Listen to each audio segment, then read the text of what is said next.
तो हेलो छात्रों, कैसे हैं आप लोग। उम्मीद करते हैं कि अच्छे होंगे और अपने एग्जाम की तैयारी अच्छे ढंग से कर रहे होंगे। तो आप ही के एग्जाम के लेके हम जो है आपके बीच प्रस्तुत हुए हैं मैथ का फर्स्ट लेसन, वास्तविक संख्या। ठीक है। और इस वास्तविक संख्या को समझने के लिए हम लोग एक अच्छा सा आपके बीच आपका फर्स्ट क्वेश्चन जो है ये क्या है कि 135 और 225 को क्या करना, हमें एचसीएफ ज्ञात करनी है। क्या ज्ञात करनी है? एचसीएफ ज्ञात करनी है। इसके लिए क्या करना पड़ेगा, जिस प्रकार से हमको लिखा गया है, इक्विलिड विभाजन एल्गोरिथम का प्रयोग करना है, जो क्या है ए बराबर बी क्यू प्लस आर। अगर आपको हिंदी लिखने की इच्छा है तो भी आप लिख सकते हैं भाज्य बराबर भाजक गुने भागफल प्लस शेषफल। ठीक है। तो देखिए यहां से एक और बात बता दें आपको कि जो इन दोनों संख्याओं में जो बड़ा होगा, जो बड़ा संख्या होगा वो क्या होगा, वो हमारा क्या होगा, भाज्य होगा। क्या होगा? भाज्य होगा। यानी कि ए बराबर जो हमारा यहाँ पे हो जाएगा भाज्य बराबर वो 225 हो जाएगा, और जो छोटा संख्या होगा वो हमारा क्या होगा, भाजक होगा। यानी कि बी बराबर जो हमारा हो जाएगा 135 हो जाएगा। ठीक है बच्चों, तो आगे बढ़ते हैं। अब देखो इसके लिए क्या करना पड़ेगा हमें कि इस दोनों संख्याओं का एक जो हम लोग क्या है कि बचपन में सीखे थे, बच्चा क्लास में सीखे थे, बच्चा क्लास मतलब 8 9 में आप सीखे होंगे। क्या करना, देखो अभी बताते हैं। इस प्रकार से इसको एचसीएफ निकालना, जैसे कि 225 में हमको क्या करना है, 135 से भाग लगाना है। ठीक है। और देखो कितना बार में कटेगा, तो आई थिंक 2 बार में कट जाना चाहिए। नहीं, 2 बार में तो नहीं कटेगा, 1 बार में कटेगा। 1 बार में कटेगा 135। चलिए देखते हैं। 0 5 में 5 घटाएं 0 हो जाएगा, ये 9 हो गया, यहाँ से 135 हो गया। इसको 1 बार में काटेंगे तो कितना होगा,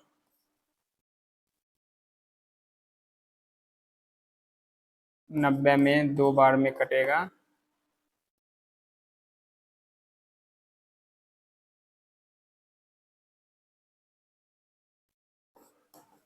चलिए, तो क्या है कि इस प्रकार से हम इसको लिख दिए हैं। अब इसी चीज को क्या करना है कि यहाँ पे हमको बैठाना है। चलिए, तो यहाँ पे क्या है कि हमारा ए बराबर जो ए है, ए बराबर जो है ये क्या है, बी क्यू प्लस आर। इसमें ए का वैल्यू कितना है, तो ए का वैल्यू हमारा जो है ये है 225 बराबर बी का वैल्यू कितना है 135 गुने, और बी के बाद क्यू का वैल्यू कितना है। देखो यहाँ पे जो ये संख्या आता है ये हमारा क्यू होता है, और जो ये आता है नीचे ये हमारा आर होता है। क्या होता है? आर होता है। तो यहाँ पे 1 प्लस 90। ठीक है, ये टर्म हमारा कंप्लीट हो चुका है। ये टर्म क्या हो चुका है, कंप्लीट। अब एक सेकेंड टर्म में आ जाएंगे, जब नीचे आएंगे तो इसमें देखेंगे कि इस संख्या में जो सबसे बड़ी संख्या है वो कौन सा है। ठीक है, यानी कि भाज्य यहाँ पे कितना हो जाएगा, 135 होगा। तो हमें क्या करना है, 135 पहले लिखनी है, फिर उसके बाद कितना लिखना है, कितना से हम लगाए बच्चों, 90 से, तो 90 लिखेंगे। कितना बार लगा है, कितना बार में कटा है, 1 बार में, तो यहाँ पे 1 लिखेगा। अब प्लस में रिमाइंड में शेषफल क्या था हमारा, 45 था, तो 45 लिखेंगे। ठीक है, अब ये हमारा कंप्लीट हो चुका है। अब नीचे वाला में आएंगे, जब नीचे वाला में आएंगे तो यहाँ पे देखेंगे कि भाज्य यहाँ पे कितना है, तो यहाँ पे हमारा जो भाज्य है ये 90 है। कितना बच्चों, 90 है। तो यहाँ पे हम लिखेंगे 90 बराबर, इसमें 90 में कितना से हम लगाए हैं, 45 से। 45 से कितना बार में लगाए हैं, तो 2 बार में, तो 2 बार यहाँ पे लिखेंगे, 2 लिखेंगे। अब प्लस इसमें हमारा रिमाइंड कितना है, रिमाइंड कहने का मतलब शेषफल क्या आया है, तो शेषफल कुछ नहीं आया है, इसका मतलब 0 है, लड्डू। ठीक है, तो यहाँ पे हम 0 लिख देंगे। ठीक है, और उसके बाद, और ये प्रक्रिया हमें तब तक करनी है क्योंकि यहाँ पे कंप्लीट है। तो ये प्रक्रिया तो कंप्लीट जब हो जाएगा तो हमको पता है कंप्लीट हो गया तभी इधर लिखेंगे, और ये प्रक्रिया तब तक हमें लिखनी है जब तक क्या हो कि शेषफल हमारा 0 ना आ जाए। ठीक है, उसके बाद लिखेंगे अतः 135 और 225 का HCF बराबर, जो लास्ट में जितना से हम क्या किए हैं, जो हमारा लास्ट का जो भाजक होगा इसमें, ठीक है, वही हमारा क्या होगा, HCF होगा 45। समझ आ रहा बच्चों? तो इस प्रकार से हमारा क्वेश्चन बनेगा और सारा का सारा क्वेश्चन इसी प्रक्रिया से हमें बनानी है। ठीक है, तो चलिए अगले क्वेश्चन की ओर बढ़ते हैं। अगले क्वेश्चन में इसी प्रकार से बनाना है, तो चलिए इसको मिटाते हैं। आप इसको लिख लें, अगर लिखना चाहते हैं इसको लिख लीजिए, इसको लिख लीजिए, फिर हम अगली क्वेश्चन की ओर बढ़ेंगे।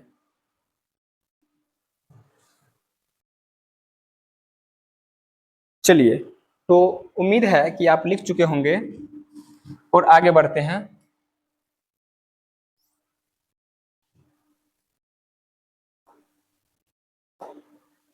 मेरा पहला क्लास है तो थोड़ा सा आपको बोरिंग फील होगा, तो उसके लिए क्षमा चाहते हैं। बाद बाकी जब रेगुलर क्लास चलेगा मेरा तो आपको बोरिंग फील नहीं होगा। ठीक है, उबाऊ नहीं लगेगा। पहला क्लास है तो थोड़ा सा आपको लगेगा कि जो है सर कैसे पढ़ा रहे हैं, तो पहला क्लास है इसलिए थोड़ा ऐसा लग रहा है। बाद बाकी जब क्लास मेरा रेगुलर चलेगा तो आपको ऐसा फील नहीं होने देंगे, ये पूरा विश्वास है हमको। ठीक है, चलो तो अगला क्वेश्चन की ओर बढ़ते हैं। अगला क्वेश्चन हमारा है 196 और 38,220 का क्या करना है बच्चों, एचसीएफ ज्ञात करनी है। क्या ज्ञात करनी है, एचसीएफ। तो देखो 196 और 38,225 में हमारा जो है ए का वैल्यू क्या होगा, यानी कि ए मतलब भाज्य। ठीक है, चलो पोस्ट लिख देते हैं इसे करके, ये इजी रहेगा आपके लिए।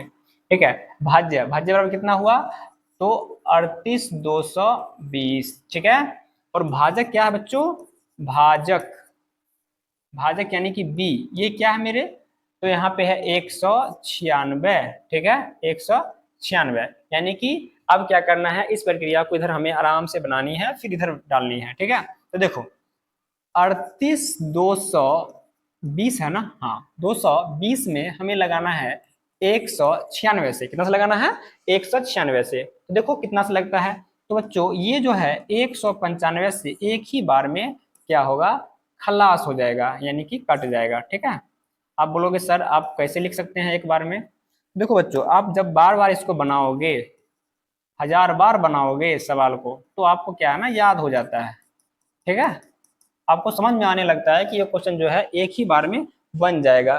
फर्स्ट टाइम हमको भी लग रहा था कैसे होगा, लेकिन जब हम पढ़ाना शुरू किए, बनाना शुरू किए, तो लगा कि एक ही बार में तो कटने वाला है। चलो, तो ए बराबर बी क्यू प्लस आर की ओर बढ़ते हैं। ए का वैल्यू कितना है बच्चों, 38,220, और बी का वैल्यू कितना है, 196। और जस्ट अभी बताए हैं कि जो बगल में आता है, जितना बार से हम लगाते हैं, ये संख्या हमारा क्या है, क्यू है। ये संख्या क्या है, क्यू है। तो क्यू का वैल्यू कितना है, 195। और जो आर का वैल्यू है, आर का मतलब जस्ट नीचे वाला संख्या जो होता है आर होता है, लेकिन यहाँ तो कुछ है नहीं, तो यहाँ पे क्या हो जाएगा, लड्डू, 0 हो जाएगा।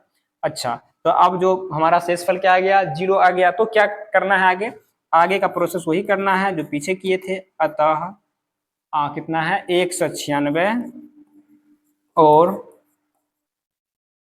38,220 का HCF मतलब हाईएस्ट कॉमन फैक्टर कितना है बाबू, तो 196 है। 196 मतलब जितना लास्ट बार जितना से लगा है वो हमारा 196। ठीक है, तो इस प्रकार से इस क्वेश्चन को बनाना है। चलिए फिर से हम इस क्वेश्चन को, आप इसको नोट कर लीजिए, हम आगे बढ़ते हैं। ठीक है, चलिए नोट कर लिए होंगे, आगे बढ़ते हैं, बढ़ जाए आगे, चलो बढ़ ही जाते हैं। चलिए, तो ये हमारा कंप्लीट हुआ, यानी कंप्लीट मतलब दूसरा क्वेश्चन कंप्लीट हुआ, तीसरा क्वेश्चन अभी भी बचा हुआ है। चलिए तीसरा क्वेश्चन की ओर बढ़ते हैं। तीसरा क्वेश्चन देखिए, तीसरा क्वेश्चन कह रहा है कि 867 और 255 का क्या करना है, एचसीएफ निकालना है 255 का। तो 255 का एचसीएफ निकालना है, तो पहले इसमें तो देखेंगे कि भाई इसमें भाज्य कौन है, भाजक कौन है। और आपको बताए हैं कि जो बड़े संख्या होते हैं वो हमारा क्या है, भाज्य है, और उससे छोटे जो होते हैं वो क्या है, भाजक है। चलिए तो पहले लिख लेते हैं यहाँ पे, भाज्य बराबर, भाज्य का मतलब ए बराबर कितना है बच्चों, 867। एक और बात यहाँ पे देखना है कि बड़ा और छोटा कौन है, ये नहीं देखना है कि पहले बाद में, क्योंकि इससे पहले जितना भी देखो यहाँ पे 135 196 है, यानी इसमें क्या है कि पहले बाद में बड़ा संख्या है, इसमें पहले ही बड़ा संख्या है, इसलिए घबराना बिल्कुल नहीं है, ठीक है। तो 867 ये भाज्य हो गया, और हमारा भाजक जो है वो कितना आ गया, b बराबर कितना आ गया 255, ठीक है। चलिए तो इसको इधर पहले बना लेते हैं इजी तरीका से, ठीक है, फिर इसको डालेंगे यूक्लिड विभाजन एल्गोरिथम पे। 867 में कितना से लगाना है, 255 से। चलिए कितना बार में कटेगा देख लेते हैं। आई थिंक 3 बार में कट जाना चाहिए। 5 तिया 15, 5 तिया 15 1 16 और 3 दूना 6 1 7, बिल्कुल कट जाएगा। चलिए देखते हैं, 7 में से 5 को घटाइए 2 आया, ये आ गया 0, और 8 में से 7 घटाइए तो आ गया 1। चलिए ठीक है, अब यहाँ पे क्या लिखना पड़ेगा हमको, 255, और 255 में कितना लगाना है, 102 है, तो कितना बार में कटेगा, 2 बार में, तो एक सॉरी यहाँ पे हो जाएगा 204 हो जाएगा। इसमें से घटाते हैं, 5 में से 4 गया तो 1, और 5 में से 0 गया तो 5, और 2 में से 2 गया तो 0, यानी 31, कुछ नहीं बचेगा। और बच गया इधर 102, और 52 51 को 2 बार में अगर हम मल्टीप्लाई करते हैं तो हो जाता है 102, यानी कि यहाँ हमारा कंप्लीट हो गया। चलिए इसको हम क्या करते हैं कि एल्गोरिथम पे बैठाते हैं, यानी एल्गोरिथम क्या कहता है, a बराबर BQ प्लस R, ठीक है। a का वैल्यू कितना है तो ध्यान से देखिएगा 867, और b का वैल्यू कितना है 255, अगुने q का वैल्यू कितना है, q मतलब कि जो यहाँ पे संख्या आया है वो हमारा q है। q कितना है यहाँ पे 3 है, और प्लस में शेषफल जो होता है नीचे में आता है, देख लीजिए। तो शेषफल कितना बच्चों 102 है, तो 102 लिख दिए। चलिए ये हमारा कंप्लीट हुआ। फिर अगले टर्म में जब जाएंगे तो देखेंगे कि यहाँ पे हमारे लिए भाज्य कौन सा है, ठीक है। यहाँ पे भाज्य कौन सा है, तो यहाँ पे हमारा भाज्य जो है 255 है, तो यहाँ लिखा जाएगा 255, और 255 में हम कितना से डिवाइड किए हैं, तो 102 से, तो यहाँ लिखा जाएगा 102 गुने कितना बार में लगा है, 2 बार में, प्लस में हमारे पास शेषफल कितना बचा हुआ है 51, 51, ये हो जाएगा। चलिए आगे बढ़ते हैं। उसके बाद जो है ये टर्म हमारा कंप्लीट हुआ। अगले टर्म में जब आएंगे यहाँ से, तो देखो यहाँ पे देखो कि हमारे लिए भाज्य कौन सा है, तो यहाँ पे हमारे लिए जो भाज्य है वो 102 है, और इस 102 में कितना से हम डिवाइड किए हैं, तो 51 से किए हैं। कितना बार में लगा है, 2 बार में लगा है।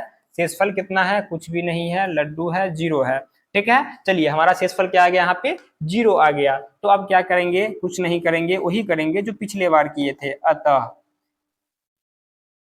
867 और 255 का HCF बराबर कितना होगा बच्चों 51, यानी कि 51 होगा। चलिए तो इस प्रकार से हमारा फर्स्ट क्वेश्चन क्या हुआ, कंप्लीट हो गया। अब हम क्या करेंगे, अगले क्वेश्चन की ओर बढ़ेंगे। तो इसको आप क्या कीजिए, नोट कर लीजिए, उसके बाद हम अगले क्वेश्चन की ओर बढ़ते हैं।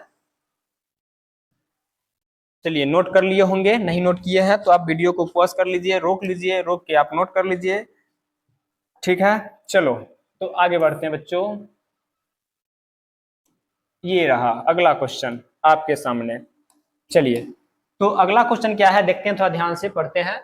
क्वेश्चन है कि दर्शाइए कि कोई धनात्मक विषम पूर्णांक, ये पूर्णांक वगैरह तो आपको याद होगा, ठीक है। अगर नहीं पूर्णांक याद होगा तो आप क्या कीजिएगा, थोड़ा सा देख लीजिएगा क्या क्या देखना है आपको। तो प्राकृत संख्या, पूर्ण संख्या, पूर्णांक, सम संख्या, विषम संख्या, भाज्य संख्या, अभाज्य संख्या, ठीक है, वास्तविक संख्या, ठीक है। ये सब आप थोड़ा क्या कीजिए, इसको डिफरेंशिएशन कर लीजिएगा, थोड़ा देख लीजिएगा ये संख्या सब होती क्या है, ठीक है। नहीं तो इसके लिए एक स्पेशल हम क्लास लगाएंगे, ठीक है। तो इसमें क्या है कि स्पेशल मतलब थ्योरम का क्लास चलेगा, उसमें आपको ये बता दिया जाएगा। चलिए तो अभी डायरेक्ट हम क्वेश्चन पे आते हैं। क्वेश्चन हमारा है कि दर्शाइए कि कोई भी धनात्मक विषम पूर्णांक 6q प्लस 1 या 6q प्लस 3 या 6q प्लस 5 के रूप का होता है जहां कोई पूर्णांक है, जहां कोई पूर्णांक है। यहाँ पे थोड़ा सा क्वेश्चन एरर हमें लग रहा है, ठीक है, जहां q कोई पूर्णांक होता, यहाँ पे कुछ थोड़ा सा एरर लग रहा है, ठीक है। चलिए देखते हैं। तो कहा गया है कि दर्शाइए कि कोई भी धनात्मक विषम पूर्णांक 6q प्लस 1, 6q प्लस 3 या 6q प्लस 5 के रूप का होता है। ये दर्शाना है, प्रूफ करना है हमें। ये प्रूफ करना है कि कोई भी धनात्मक विषम पूर्णांक, अब धनात्मक विषम पूर्णांक की जब बात चल रही है तो थोड़ा सा हम देख लेते हैं कि धनात्मक विषम पूर्णांक होता कौन सा है।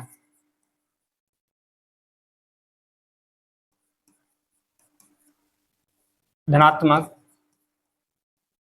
विषम पूर्णांक। देखो बच्चों, इससे पहले हम समझेंगे कि पूर्णांक किसे कहते हैं। तो देखो, ऋणात्मक और धनात्मक संख्या जो होते हैं ये पूर्णांक कहलाते हैं। क्या कहलाते हैं? पूर्णांक कहलाते हैं। और पूर्णांक में पूर्णांक दो प्रकार के होते हैं, एक ऋणात्मक होते हैं, एक धनात्मक होते हैं। जैसे कि मान लीजिए ये 0 है, उसके बाद 1 है, 2 है, 3 है, 4 है, 5 है। इसके जस्ट अपोजिट जब आएंगे तो -1 होगा, -2 होगा, -3 होगा, -4 होगा और -5 होगा। ठीक है, इस प्रकार से 0 के दाहिने तरफ की जब ओर भागेंगे हम तो क्या होगा, ये पूर्णांक है। और पूर्णांक में क्या है, ये धनात्मक पूर्णांक है। और बाएं तरफ जब हम आएंगे तो ये क्या है, पूर्णांक है, लेकिन ऋणात्मक पूर्णांक है। कैसा पूर्णांक है? ऋणात्मक। धनात्मक पूर्णांक में भी क्या है कि इसमें क्या है, सम है और विषम है। विषम कौन सा है? तो 1 विषम है, 3 विषम है, 5 विषम है। और सम कौन सा है? तो 2 हमारा सम है और 4 हमारा सम है। इसके बाद 6 सम होगा। ठीक है, तो क्वेश्चन हमको बोला है कि धनात्मक विषम पूर्णांक, यानी कि कोई भी धनात्मक विषम पूर्णांक को, यानी कि कह दे कि 1 को, या फिर धनात्मक विषम पूर्णांक कह रहा है, विषम पूर्णांक कह रहा है, यानी कि 1 को, 3 को, 5 को क्या हम 6q+1, 6q+3 या 6q+5 के रूप में लिख सकते हैं। किसको? तो 1 को, 3 को, 5 को, इस प्रकार से आगे जो संख्या आएगा इसको क्या हम 6q+1 या 6q+3 या 6q+5 के रूप में लिख सकते हैं। कौन सा संख्या को लिखना है? धनात्मक विषम पूर्णांक को। धनात्मक विषम पूर्णांक होगा कौन सा? तो यहाँ से हमारा हो जाएगा 1 हो जाएगा, 3 हो जाएगा, 5 हो जाएगा। तो इसके बाद कौन सा होगा? 5 के बाद क्या होगा? 6 नहीं होगा, 7 होगा। ठीक है, 7 होगा। ठीक है, तो 7 होगा। इस प्रकार से इसको हम क्या लिख सकते हैं। ठीक है, चलो पहले मानते हैं, नहीं पता है। अब प्रूफ करने के लिए तो जान ही रहे हैं कि क्या करना होता है, पहले मानना होता है। तो पहले मानना शुरू करेंगे। चलिए तो मानते हैं। तो माना कि कोई धनात्मक, कोई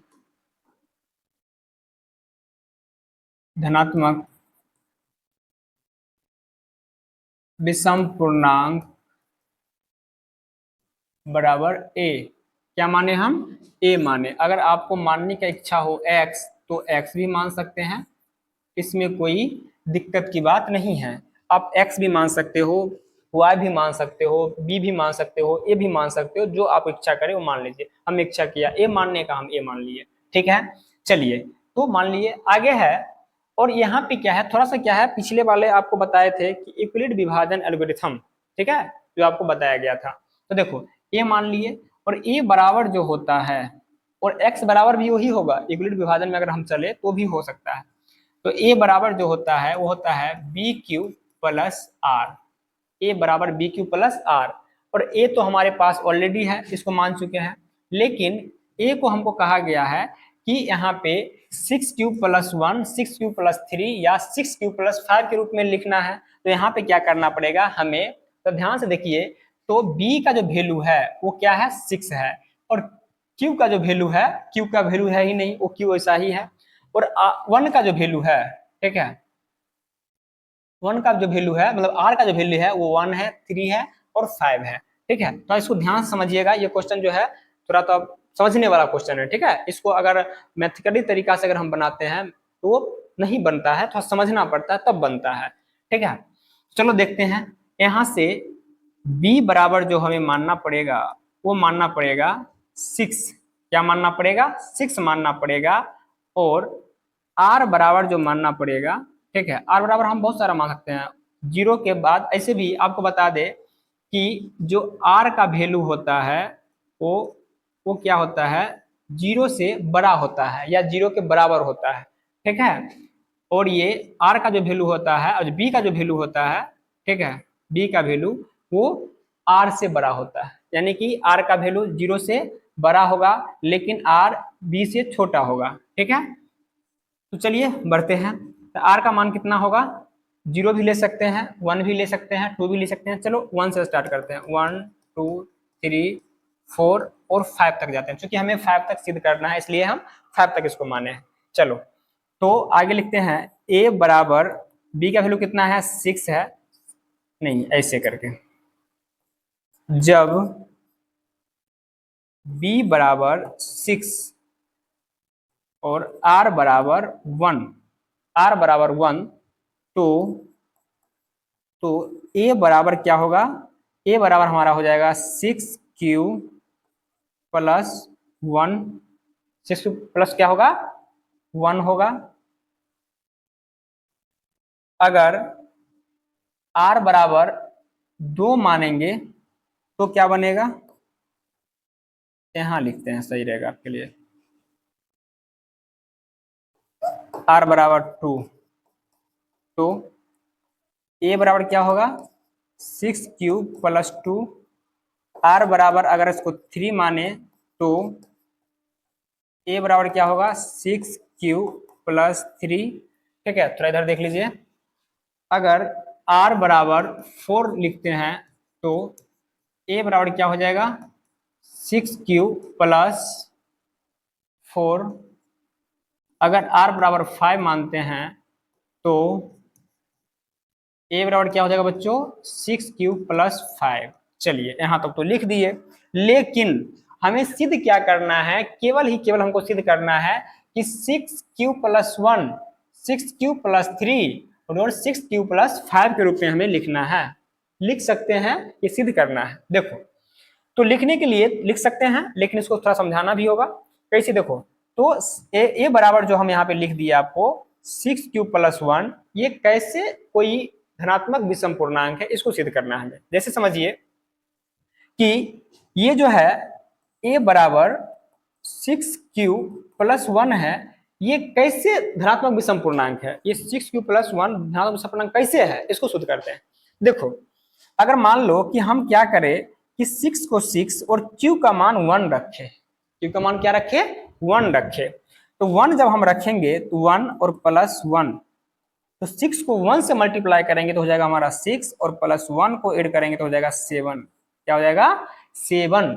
ठीक है, याद करो हम बताए थे कि 0 से जब दाहिने तरफ हम आएंगे, 0 से जब हम क्या करेंगे दाहिने तरफ जब आएंगे, तो दाहिने तरफ आने पर क्या होगा, हमारा जितना भी संख्या होगा वो क्या होगा धनात्मक होगा। धनात्मक में कौन कौन संख्या आएगा, तो 1 आएगा, 3 आएगा, 5 आएगा, 7 आएगा, 9 आएगा, इस प्रकार से 11 आएगा। तो देखो यहाँ पे 7 आ गया। चलिए ये हमारा यानी कि ये सही है।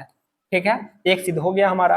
दूसरा है 6q प्लस 2, क्या किसी धनात्मक विषम पूर्णांक को क्या हम 6q प्लस 2 के रूप में लिख सकते हैं, बिल्कुल नहीं लिख सकते हैं। कैसे लिख सकते हैं, नहीं लिख सकते हैं। सो देखिए a बराबर 6q प्लस 2 है, अगर मान लीजिए q का वैल्यू 6 का वैल्यू 6 है और q का वैल्यू अगर हम 2 रखते हैं, और सॉरी 2 नहीं रखते हैं, 1 रखते हैं, 1 रखते हैं अब प्लस 2, तो देखो 6 अब प्लस 2 कितना हो रहा है 8 हो रहा है। और ये क्या है धनात्मक विषम पूर्णांक नहीं है, बल्कि धनात्मक सम पूर्णांक है। ये क्या है धनात्मक सम पूर्णांक है, विषम नहीं है। अगर बोलोगे सर एक की जगह 2 रख के देख लीजिए, चलो 2 भी रख देख लेते हैं। अगर a बराबर 6 के जगह मतलब q के जगह 2 रखते हैं अब प्लस 2, तो देखो यहाँ पे 1 रख लेते हैं,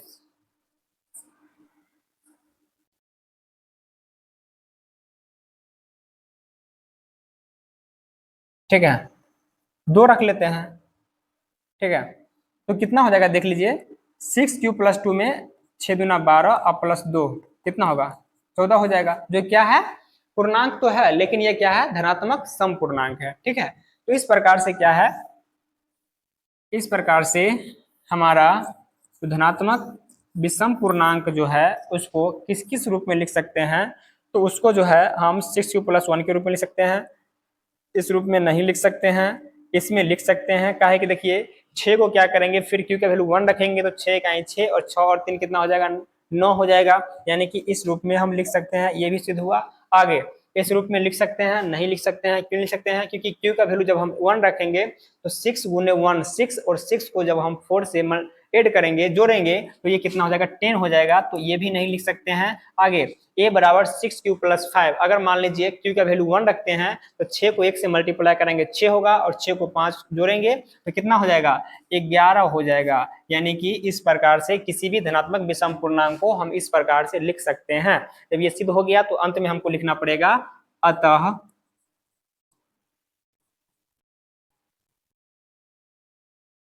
किसी भी धनात्मक विषम पूर्णांक को 6q प्लस 1, 6q प्लस 3 या 6q प्लस 5 के रूप में लिख सकते हैं या होता है। ठीक है, तो इस प्रकार से क्या है कि ये क्वेश्चन को हम प्रूफ किए। ठीक है, ऐसे हम लिख सकते हैं। और ये देखो, इसको रटना नहीं है, बिल्कुल रटना नहीं है, रटोगे भूल जाओगे, इसको समझो। ठीक है, समझो कि ये कैसे बन सकता है। जैसे कि हम बताइए, हम 4 लिखे, 5 लिखे ना, 5 में 3 ही क्यों हुआ, ये बाद बाकी जो 2 है वो क्यों नहीं हुआ, वो समझिए। जब समझोगे तब समझ में आ जाएगा कि ये कैसे बना है। ठीक है, थोड़ा सा सोचोगे समझ में आ जाएगा। चलिए आगे बढ़ते हैं। अगला क्वेश्चन हमारा है, इसी टाइप का अगला क्वेश्चन भी है। अगला क्वेश्चन है, किसी परेड में 616 सदस्य वाली एक सेना मतलब आर्मी की टुकड़ी को 32 सदस्यों वाले एक आर्मी बैंड के पीछे मार्च करना। मार्च मतलब उसके पीछे पीछे चलना है। दोनों समूहों को समान संख्या वाले स्तंभों में मार्च करना है। उन स्तंभों की अधिकतम संख्या क्या हो सकती है, क्या है जिसमें वो मार्च कर सके। देखो कुछ नहीं करना है, ये जो संख्या दिया हुआ है ये दोनों संख्या का एचसीएफ हमको निकालना है, बात करता हूं, और कुछ नहीं करना है। चलिए तो देखते हैं कितना सदस्य है, 616 और 32। यानी कि इसमें अगर हम भाज्य के बारे में बात करें, भाज्य ए बराबर हमारा कितना हो जाएगा 616, और भाजक कितना हो जाएगा, भाजक कितना हो जाएगा, ये हो जाएगा हमारा 32। ठीक है, ए बराबर जान ही रहे हो, बी क्यू प्लस आर होता है। ठीक है, ये कितने बार में लगेगा, 19 बार में लगेगा। कितना बार में लगेगा, 19 बार में। तो 19 बार में जब इसको हम लगाएंगे तो हो जाएगा 608, और बच गया हमारा, ये हमारा कितना हो जाएगा, ये हो जाएगा 8, ये कट जाएगा, कट गया, बच गया 32, 8 चौक 32, ये कट गया। ठीक है, चलिए इसी चीज को हम लिखते हैं थोड़ा यहाँ पे। तो 616 में कितना से लगा है, तो 32 से लगा है, कितना बार में लगा है, तो 19 बार में लगा है, और इसका शेषफल कितना आया है, 8 आया है। ठीक है, अगले बार में कितना आ रहा है, 32 आ रहा है, और 32 में कितना बार से लगा है, 8 बार में, सॉरी 8 से लगा है कितना बार में, 4 बार में, और शेषफल क्या है हमारा 0 है। तो हमारा शेषफल आ गया 0, इसका मतलब है अतः, हाँ पूछ क्या रहा था कि कितने अधिक स्तंभों की अधिकतम संख्या क्या है इसमें, अतः स्तंभों की अधिकतम संख्या बराबर 8। यानी कि 8 लाइन में क्या है कि जो आर्मी है वो मार्च कर सकता है। चलिए तो ये क्वेश्चन अभी हमारा कंप्लीट हुआ, आप इसको नोट कर लीजिए। अगला क्वेश्चन बढ़ते हैं। अगला क्वेश्चन है हमारा ये, जिस प्रकार से पिछले क्वेश्चन बना था उसी प्रकार से ये भी क्वेश्चन को बनाना है। देखिए क्वेश्चन है, यूक्लिड विभाजन परिमिका का प्रयोग करके दर्शाइए कि धनात्मक पूर्णांक का वर्ग, जिस प्रकार से वहां पे था धनात्मक पूर्णांक था, ठीक है, धनात्मक पूर्णांक का वर्ग किसी पूर्णांक m के लिए 3m या 3m प्लस 1 के रूप का होता है। ठीक है, वहां पे पूर्णांक था, अपूर्णांक में क्या था, धनात्मक सम और विषम था, लेकिन यहाँ पे सिर्फ है धनात्मक पूर्णांक का वर्ग, इसमें सम विषम नहीं है।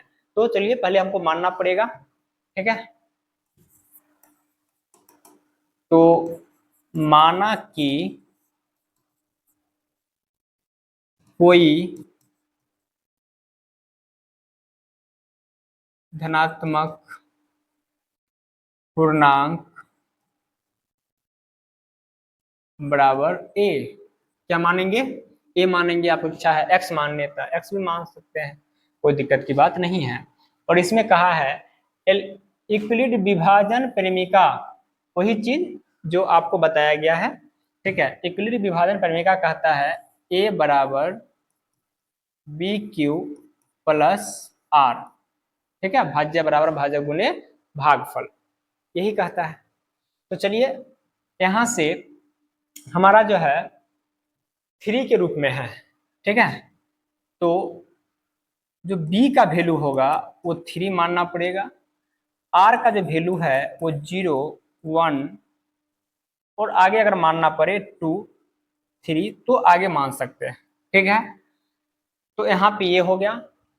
अब क्या करना है, जब b बराबर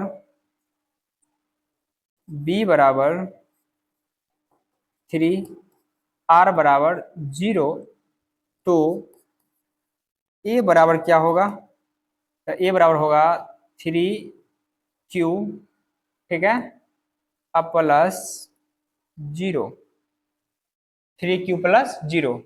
अब कहा है कि दोनों को क्या सॉरी वर्ग किया जाए, क्या किया जाए, पूर्णांक का वर्ग किसी पूर्णांक m के लिए वर्ग भी करना है, यानी कि वर्ग करने पर, ठीक है। चलिए वर्ग करते हैं, जब हम वर्ग करेंगे तो दोनों साइड वर्ग होगा, ठीक है। तो a का वर्ग किए ए स्क्वायर, तो इधर से 3q का भी तो स्क्वायर करना पड़ेगा, तो ए स्क्वायर बराबर 3 का क्या हो जाएगा 9q स्क्वायर हो जाएगा, ए स्क्वायर, और इसमें से 3 को जब हम कॉमन लेंगे तो बचेगा 3q स्क्वायर, जहां जहां m बराबर 3q स्क्वायर, तो क्या हो जाएगा बताओ, ए स्क्वायर बराबर 3m। ये हुआ पहला, हमको यही कह रहा था ना कि वर्ग पूर्णांक का वर्ग किसी पूर्णांक m के लिए 3m के रूप में होगा या 3m प्लस 1 के रूप में होगा। तो अभी जो है a का वर्ग किए हैं तो 3m के रूप में आया है, अगली बार हम जब दूसरा स्टेप लेंगे तो क्या होगा 3m प्लस 1 का रूप भी आएगा, देखो कैसे आएगा। देखिए जैसे कि जब हम क्या करेंगे, जब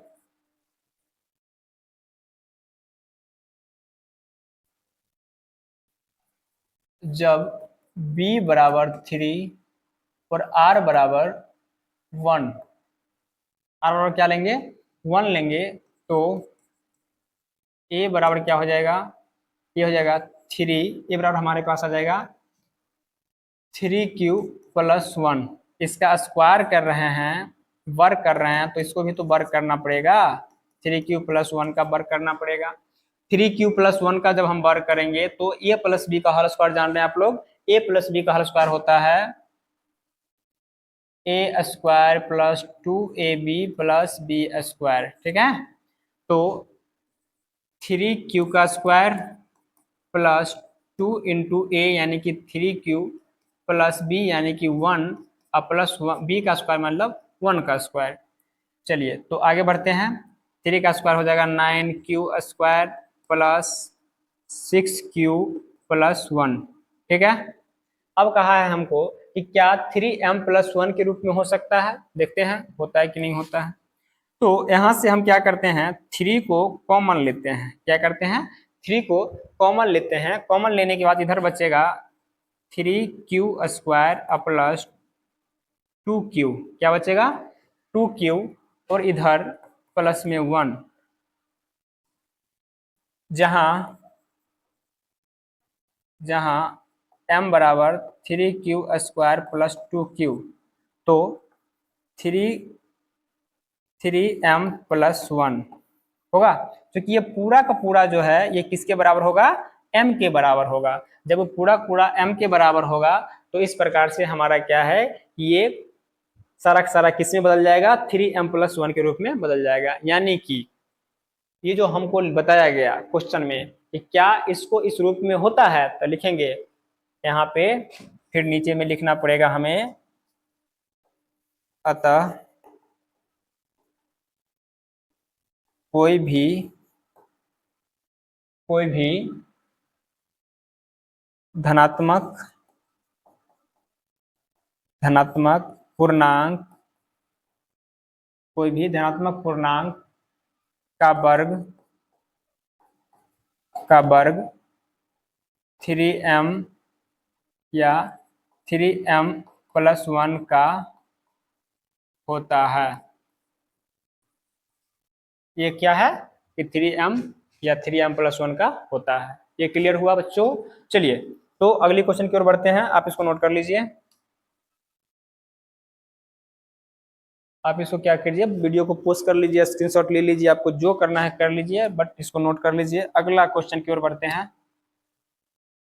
देखिए अगला क्वेश्चन हमारा है कि यूक्लिड विभाजन परिमिका का प्रयोग करके, जो जस्ट अभी बताए हैं a बराबर bq प्लस r का प्रयोग करके दर्शाइए कि किसी धनात्मक पूर्णांक का घन, वहां था वर्ग, यहाँ है घन, यानी कि अब क्या करना पड़ेगा, 3 बार गुना करना पड़ेगा, वहां पे 2 बार गुना करना पड़ता था। किसी धनात्मक पूर्णांक का घन 3m+1 या 3m+8 के रूप का होता है या नहीं होता है, ये हमको दिखाना है। चलिए देखते हैं, पहले इसको मानेंगे। तो माना कि, और देखो एक क्वेश्चन, जो फर्स्ट वाला क्वेश्चन आपको समझ में आ गया होगा तो धीरे धीरे सब क्वेश्चन समझ में आ जाएगा। इसलिए बोले थे कि पहला क्वेश्चन पे थोड़ा ज्यादा ध्यान दीजिए, पहला क्वेश्चन समझ में आएगा, ये भी क्वेश्चन समझ में आ जाएगा। तो माना कि धनात्मक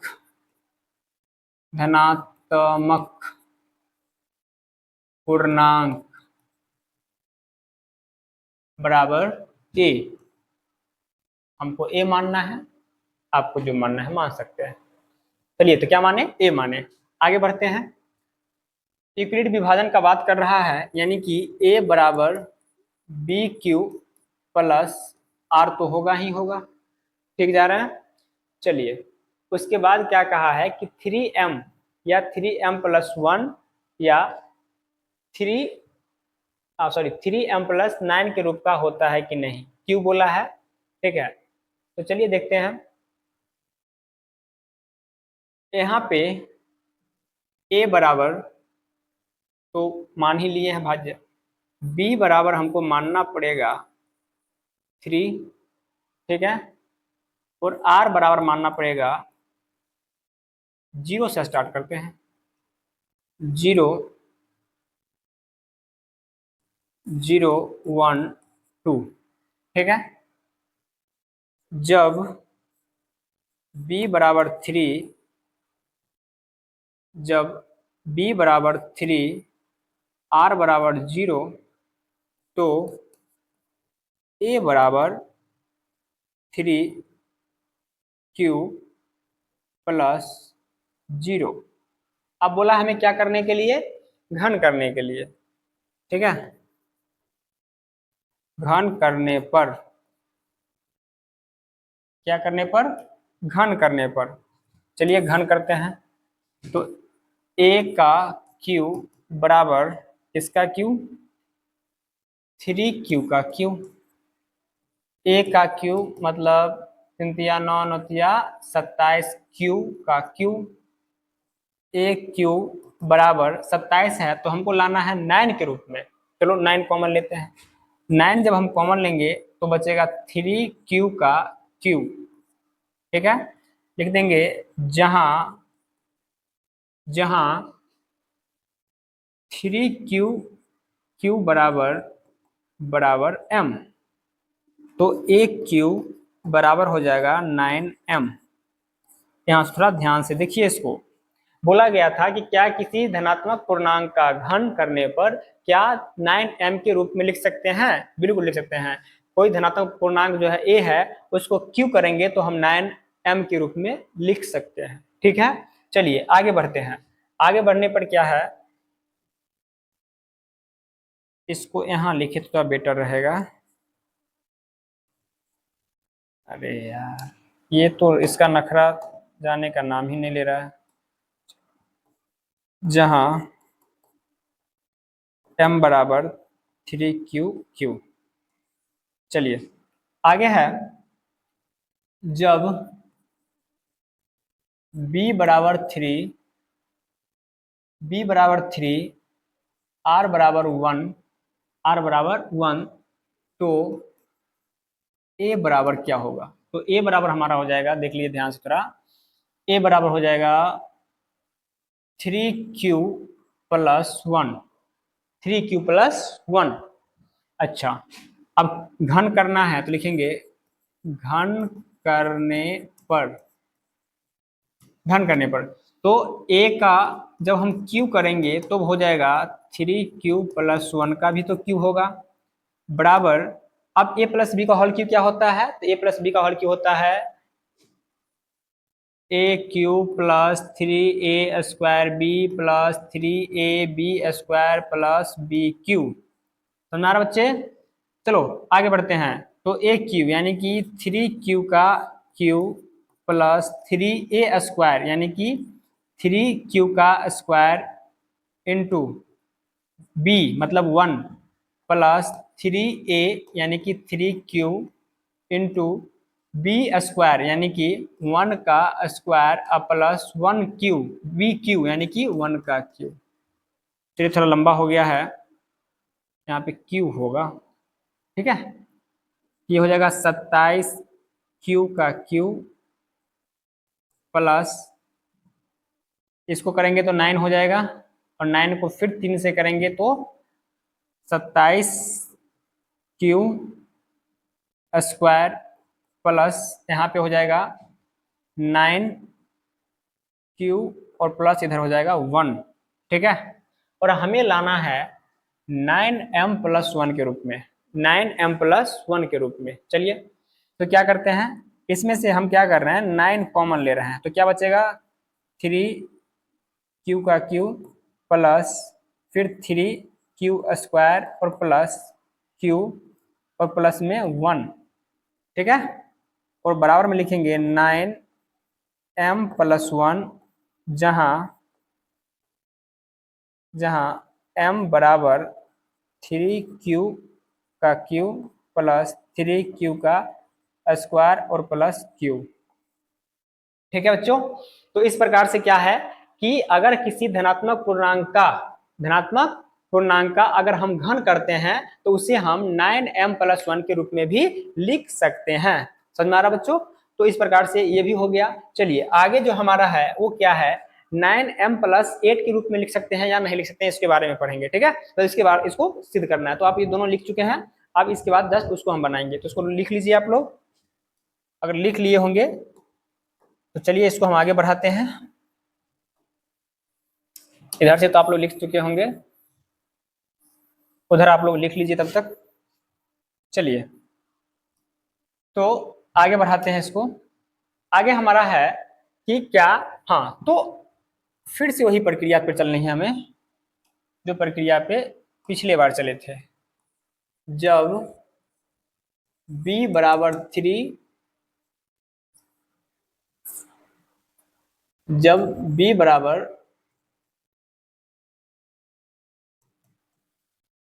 3, r बराबर 2, देखो तो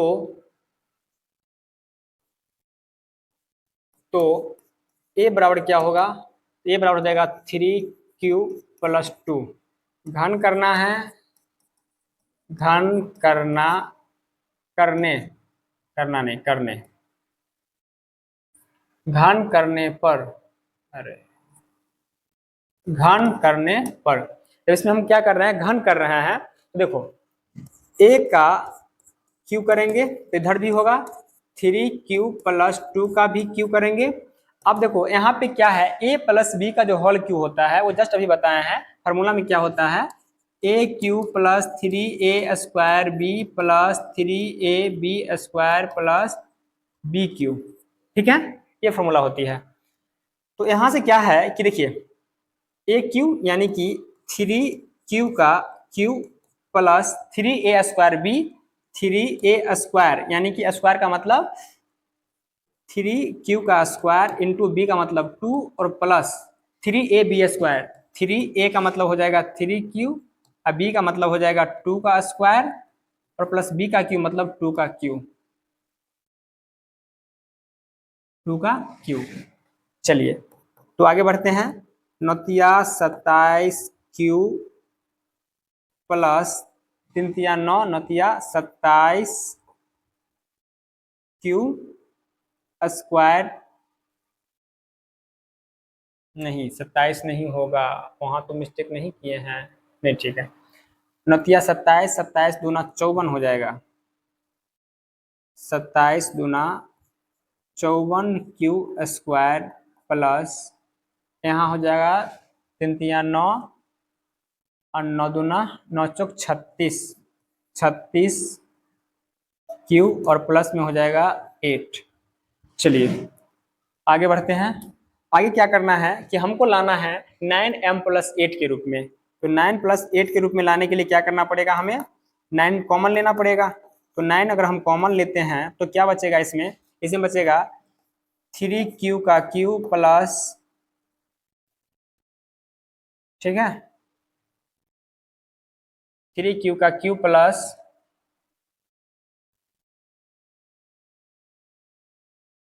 1 मिनट, ये हमको थोड़ा सा ठीक नहीं लगा।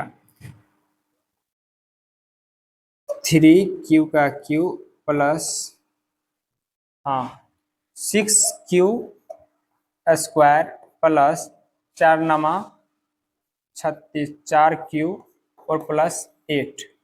अब यहाँ पे हमको क्या करना पड़ेगा, लिखना पड़ेगा 9m प्लस 8, जहाँ m बराबर 3q का q plus 6q square plus 4q। ठीक है बच्चों, तो इस प्रकार से क्या है कि हम किसी भी धनात्मक पूर्णांक को 9m 9m+1 या 9m+8 के रूप में लिख सकते हैं, कोई दिक्कत की बात नहीं है। चलिए तो यहाँ तक हम वीडियो को खत्म करते हैं, पढ़ाई को स्थगित करते हैं, और क्या है फिर आपके साथ कल एक नए वीडियो के साथ आपसे हम मुलाकात करेंगे। तब तक के लिए अपना ध्यान रखिएगा, पढ़ाई ध्यान से कीजिएगा। चलिए तो कल मिलते हैं, धन्यवाद।